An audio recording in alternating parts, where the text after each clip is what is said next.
Two people are flying out on the same plane at the same time. One is stuck in a security line that has not moved in 11 minutes. The other is being driven across the runway straight to the aircraft and will never once see the terminal. Same flight. One of them paid for speed. The other paid to delete everyone else. Level 1.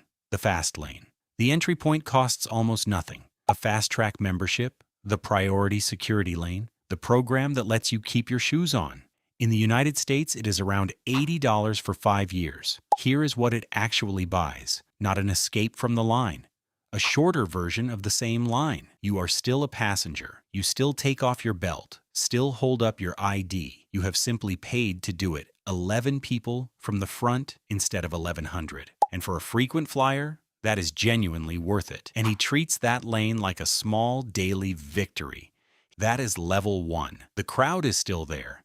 You just bought a faster spot inside it. Level 2. The lounge. A lounge is the first place inside an airport that stops sounding like an airport.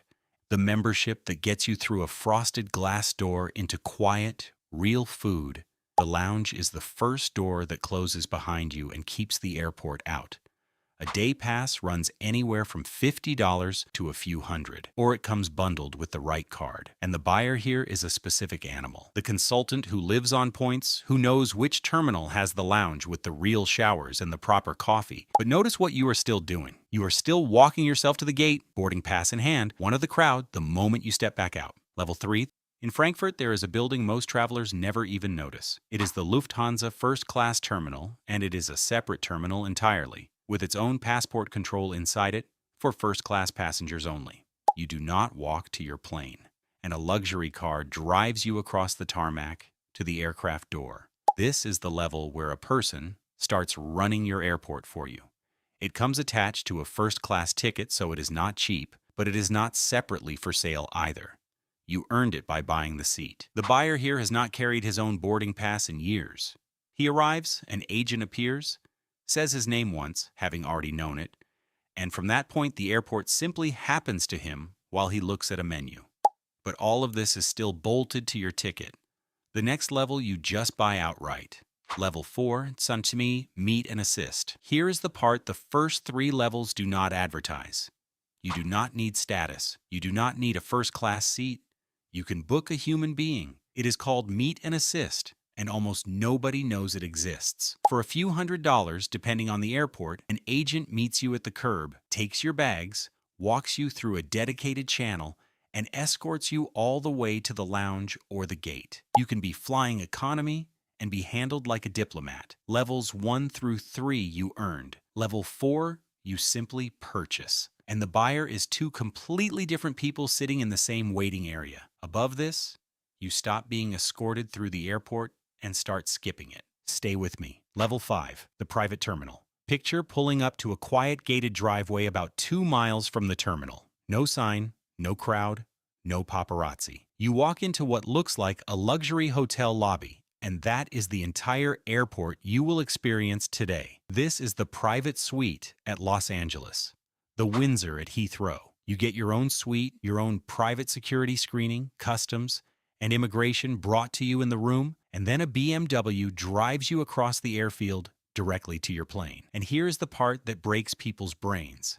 It is a normal commercial flight. You are on the same aircraft as everyone in coach. You just never touch the airport. It is not free. A private suite runs roughly $4,000 to $5,000 for up to 4 guests. At Heathrow, the art on the lounge wall is real, by the way. Banksy and Warhol. And it is for sale. You can buy the painting while you wait. They will package it. And here's the part the whole industry would rather you not say out loud. Almost everything above the lounge is not better service. It is the absence of other travelers. You are not buying luxury. You are paying a premium to be told that other people are the problem, and that money can make them vanish. The service is real, but the product is exclusion, and exclusion is the most expensive thing money buys. The buyer is a movie star dodging cameras, sitting near an executive dodging a layover, both paying $4,000 to be nobody for 90 minutes. You are still on a commercial plane. The next level deletes that too. Level 6, the FBO. Now there is no airline at all. You drive to a small, separate building called an FBO. often just minutes before your flight. You walk across the ramp, you step onto your own jet. There is no security line because there is no public. There is no gate because there is no schedule but yours. At level 5, you skip the airport.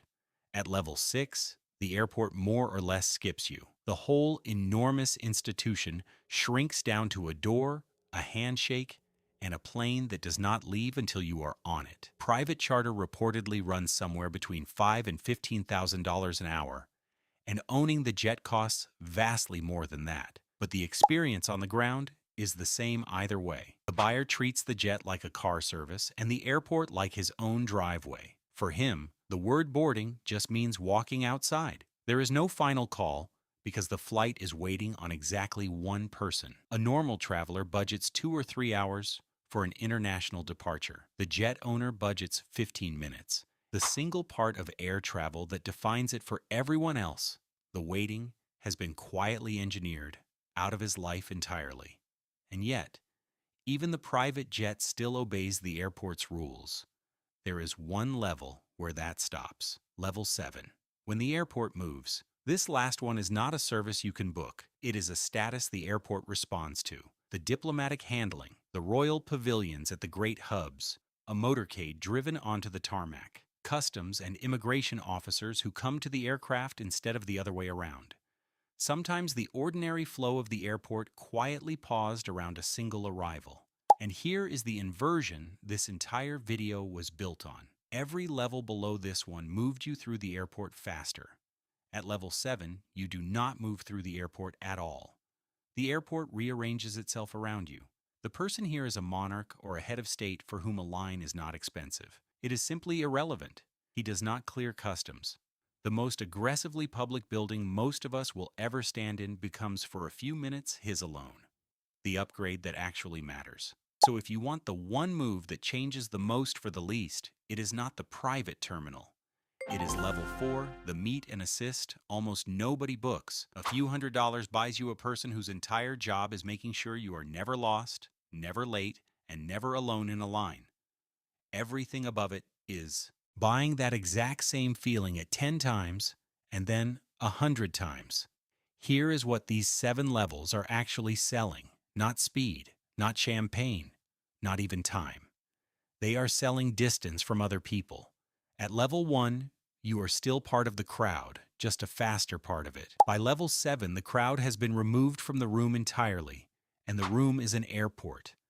The man saving 4 minutes in the fast lane and the head of state landing on a closed runway are buying the same thing in wildly different amounts. Both are paying to stop being a passenger, because the line was never really the problem. Being one of everyone was.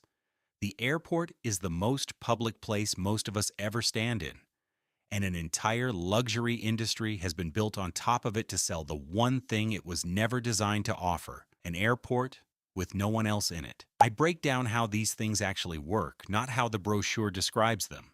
See you in the next one.